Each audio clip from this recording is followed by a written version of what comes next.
Hi, good evening or good morning, everyone. Welcome back to the channel. I wouldn't be back so soon unless this was major bombshell breaking news. It absolutely is. It absolutely needs to be covered. This is major, possibly as major as it gets, folks. So YieldMax, and this is leaked out. Basically, it started on Reddit, leaked out a couple hours ago. YieldMax is planning reverse splits on up to 12 funds. And this kind of infuriates me a little bit because I've asked Jay before and others, and they didn't say they would never do one again, but they said they would really, really basically try hard not to. Well, let's look at the post first because I don't want to jump ahead of myself, but obviously you all know there's been a whirlwind going on, with these funds, the fact that a lot of people are starting to get frustrated selling out of them. They're seeing NAV erosion, all that. I even sold out of TSLY. But anyway, let's be fair. Let's cover this. So we're going to go look at the Reddit post and see what we see. Okay, so here's what we have over here. So YieldMax, okay, we're in business here. YieldMax declares reverse splits on 12 ETFs. So let's read this here. So this person says they don't ordinarily do new posts, only replies. Nonetheless, they know the possibility of reverse splits has been a frequent topic of conversation on the board. Given that, thought you'd be interested to know that YieldMax and Tidal filed this evening to do reverse splits on 12 ETFs. And they are, drumroll, number one, ULTY, go figure. And here's a link to the filing as well. So it's a 1-for-10 split. And this is a reverse split. So remember, it's not your typical split as we think of it conventionally. It's a reverse split. So it means basically reverse is the opposite. So when a stock splits like 4-for-1, you get 4 shares for every 1 share.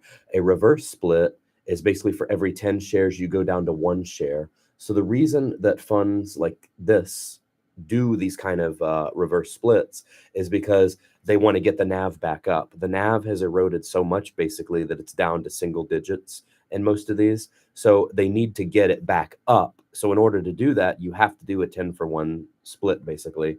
It's unfortunate, but it is the reality. Now, what's neat about this little history lesson, I was one of the first to break the TSLY reverse split.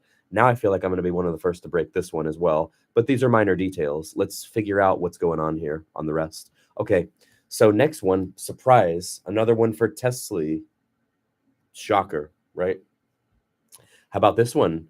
Okay, so it's a 1-for-10. So it's way more significant than a 2-for-1. So what they're trying to do, because, and I have to kind of, I have to kind of tease you all in a, friendly, loving, but a tough way. A lot of you all don't care about history. So I know what's going to happen when this is done. New investors are going to come in and they're going to be like, that stock was never at $7 or $8 a share. And I'm going to be like, yes, it was, because that's where I sold it at. But I know you all's minds often are very short term. You forget about history, even though I've always been a believer history is highly relevant. But when this goes back up, basically, if TSLY's at $8 now, let's do some math here really quick.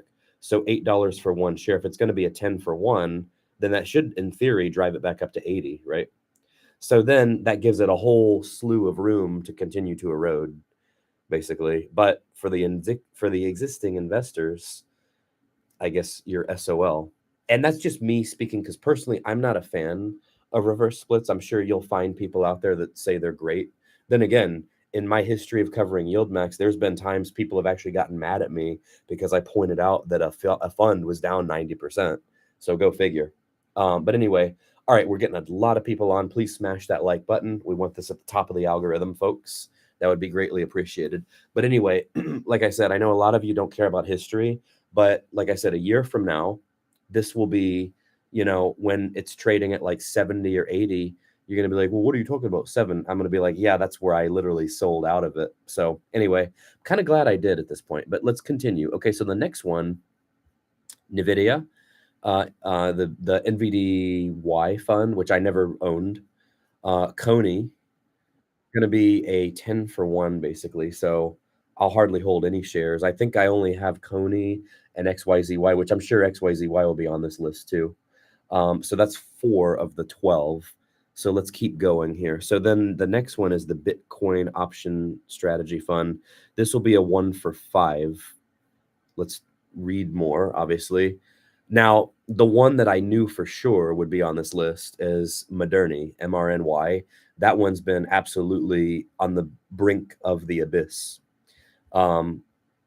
Unless, you know, the only hope for it was a cancer vaccine, which doesn't look like that's going to happen.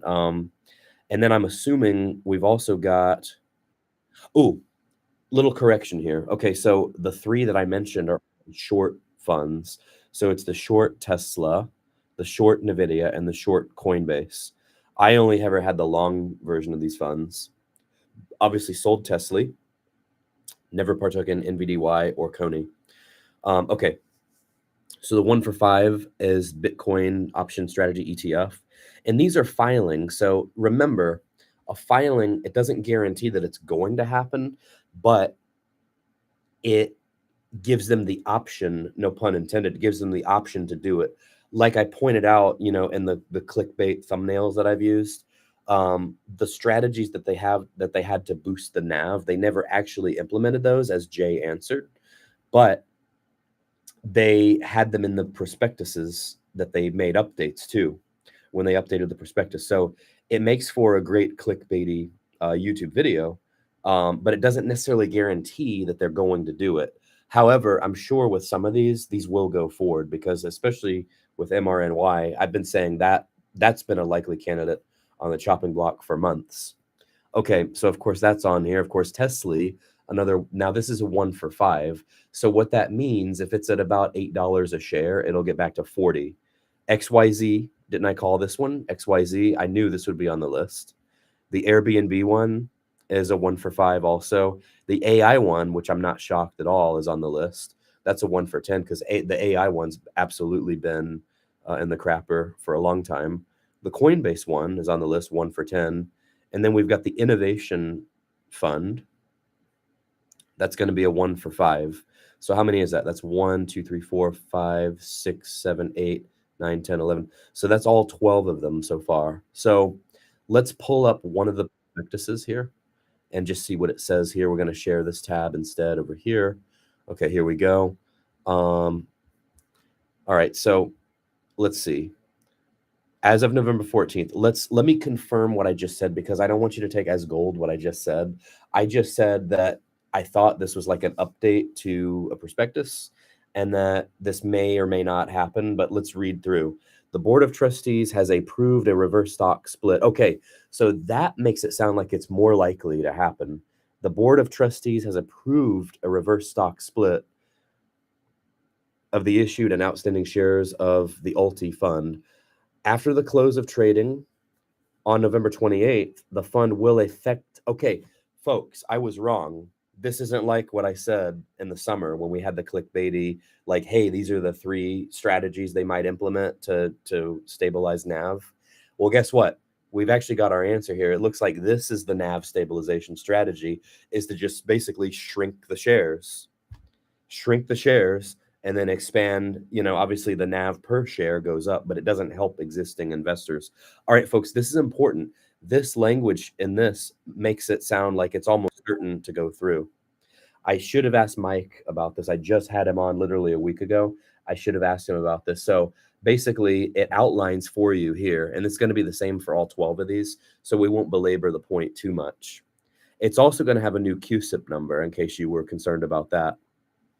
So basically, for every here, this is the NAV stabilization here, okay, if you call it that. So basically, every 1,000 shares owned, ETF NAV $10. Now you're only going to have 100 shares, but guess what? Ironically, the NAV's going to appreciate, but your NAV per share doesn't change. So there's probably going to be some, you know, stupid people out there. And, you know, I give it out unfiltered. So I say, I speak my mind. That's one of what you all like about me. There's going to be some stupid people out there that say, hey, the NAV increased, but you do know this is not a NAV increase. This NAV per share does not change at all. I personally, like I said, I'm not a fan of reverse splits, but that's just me. There are people that like when funds drop 90%. So I'm sure the same people will say, oh, this is great. This is great news. But to each their own. Anyway, so, all right, that means on the 28th, it looks like this is happening for all 12 of these. At first, I thought this was speculative, So this originated in my Discord. I got to give my Discord credit. These guys are on top of stuff.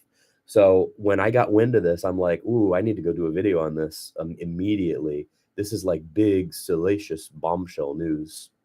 So let me know if you all have any questions about this in the comments. Post them. I'll do the best I can to answer this. But this is pretty major.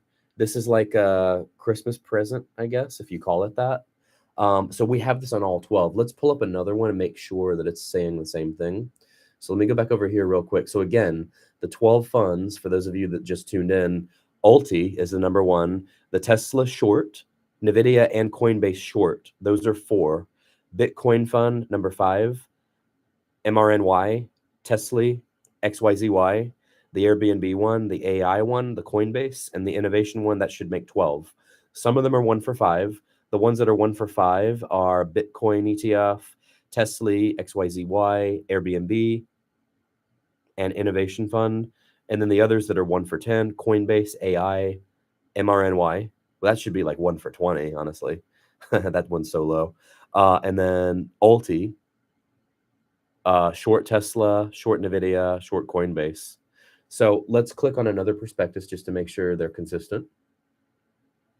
So that one basically applied to all 3 of these. This is a very organized post. I like this. So this one, let's see. Ooh, we got a different date. What determines the price? Actually, what moves it? Is it buyers versus sellers? Well, it is that, but because it's a dividend paying, synthetic covered call paying ETF for the most part on most of these, the dividend payout affects the price as well. So when the dividends are paid out, the fund goes down. That's what a lot of people don't understand. See, a lot of people get into this. I made the same mistake back in April 2023 when I bought my first share of a YieldMax product. I made the same mistake. I was hoping that, okay, Tesla, goes up. TSLY followed roughly the same trajectory of the stock for like a month because I research my investments thoroughly.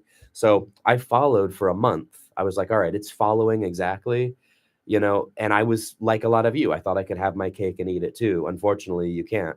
So the dividend was great, but NAV just went down over time like a roller coaster. And now you look at it, underlying pretty much at all-time highs. The YieldMax counterpart, not so great, flat. So some people, they say, oh, well, if Tesla gets up to $1,000, are you really going to wait on Tesla to get up to $1,000 to hope that your original shares of Tesla recover? If you do that, if you're willing to do that, I have waterfront property in Arizona to sell you. Because think about it. If Tesla is going to basically triple in value, which is what it would take. Some people say 1,000, but it would take 1,200 or so. If Tesla is going to triple in value, I would much rather participate in that upside than wait for this silly, dividend, even though it's weekly. And that's great. If you're a dividend investor, that's the bulk of my audience, and I love you guys. That's great if you're dividend investors, but total return is always higher with growth investing than dividend investing. And you just sell some shares and, that's what I do. I only ever allocated 10% in a speculative, I call it the 10% speculative bucket. That's all I ever did. I did way more with options. That's another story. Got margin called on that. That's another story. Still doing the wheel though. We're going to have many more videos on that. If y'all haven't checked that one out, that one 90% win rate, I've got to recalculate, might be 85% now. One or two losses weighted, Schwab. I don't have Schwab anymore, so it doesn't show me, but still, I'm saying 85% plus win rate on the option strategy. So if you all are new, if y'all are just now finding me, reach out to me on Discord. We can do a one-on-one session. We can talk. Anyway, as far as this goes, okay, so there's a different date. So for this one, it's December 1st instead of, let me see, I just saw it. So the only difference, this is happening December 1st instead of the 28th. But basically, the board of trustees has approved this as of today for these 3. So the way it works, so keep this in mind, folks. This is the takeaway. The approximate decrease in total number of outstanding shares, 90%. 90% decrease in the total outstanding shares. Now, the NAV will go up. The NAV on paper is going to look pretty, but I don't want you all to get fooled by this because you're not getting any whatsoever increase in the NAV. And honestly, I wish I would have asked Mike about this because I do have some tough questions at this point. I want to know, why were those 3 things that they added to their prospectuses in the summer, why were those not implemented to try to stabilize the NAV before we're getting to this point? Because keep in mind, folks, I get it. We've had some kerfluffle with the government shutdown and all that, but we're still more or less in a record bull market. In a record bull market, we're having to reverse split funds because they keep dropping. So think about that. What does this guy say? Price of ETFs is determined 90% of its holding, maybe 10% buys, sells, according to ChatGPT. Well, yeah, but these products are complicated. You've got the underlying and you've got synthetic. They mock like a synthetic version of the underlying. So we'll get into all that in another video. I just wanted to get this out there. So thank you all so much for tuning in. This is late breaking news this evening, but very important. So thank you all for following up with me here. And let's see, what does he say? NAV goes up, number of shares drop, but don't they just issue more shares when demand goes up? I don't think it works that way, bud. I haven't seen them issue more shares, but we'll see what happens. Anyway, I'm going to stick to owning the underlyings, honestly. And we'll come up with, we have a stable dividend portfolio coming. There will be some YieldMax in it, 1 or 2. But it's going to be pretty much all of them. Round Hill, Rec shares, Neos especially, and all of that. So if you all haven't joined the Discord yet, definitely do smash that like button. 2 thumbs way up. Discord, the guys in there are very on top of things. They actually brought this to my attention. So as always, on top of things, I do one-on-one sessions. If you all want to learn options, if you all want to learn other streams of income outside of dividend investing and funds that drop over time, feel free to reach out and we can definitely talk shop. All right, folks, that's going to do it. Unless I see any other questions pop up here, I'm going to sign off. Please remember to like, comment, and subscribe and join Discord and check out this Reddit post because it's got the prospectus for all of these and the updates. The fact that they just issued the press release today, I guess after the market closed. Anyway, see you all. Ciao, ciao. Bye.